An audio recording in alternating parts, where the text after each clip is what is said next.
Ako po, si Inday Sara, a proud Davaoeña, very proud, a proud Mindanaon. Hindi ako ang pinakamagaling o pinakamatalinong tao sa Pilipinas at sa mundo. Pero kung meron kang ipapagawa sa akin, I will move mountains para ma-deliver yan sa iyo. Ang pangalawang Pangulo ng Republika ng Pilipinas at ang bagong puno ng Kagawaran ng Edukasyon, Sara Z. Duterte. Nang lupang hinirang kung saan matatagpuan ang timyas ng perlas ng silangan, nagniningning sa buong kapuluan.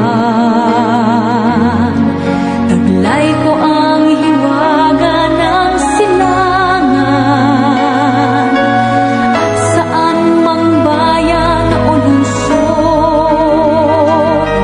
maging timog, hilaga at kanluran, ang Pilipino ay namumuko.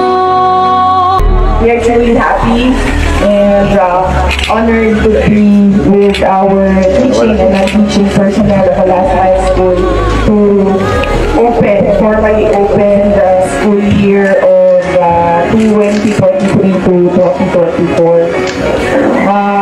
Pinili namin na mag-open ng Last Mile School.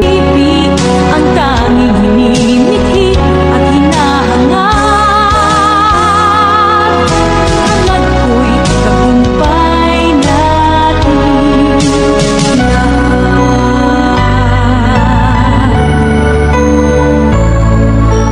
Ako ay may isang munting pangarap sa ating dakilang lupain, at sa sama-sama nating pagsisikap, sama-sama ring mararating ang iba't ibang galaw, isang patutunguhan. Dito isang araw, isang kapuluan,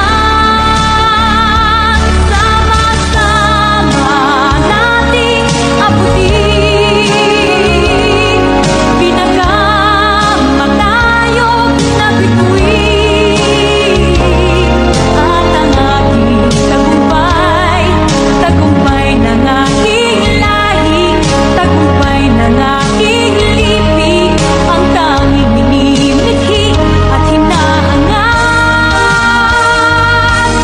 hangad ko'y tagumpay natin lahat.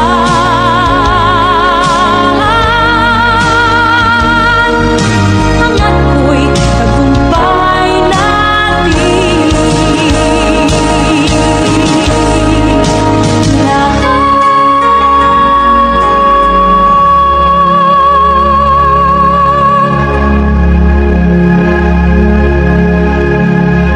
Bayan. Mga kababayan, patuloy tayo maging matatag tungo sa pagtaguyod ng isang bansang makabata at mga bata ng kabansa. Ang lahat ng ginagawa natin ay para sa Diyos, sa bayan at sa pamilyang Pilipino.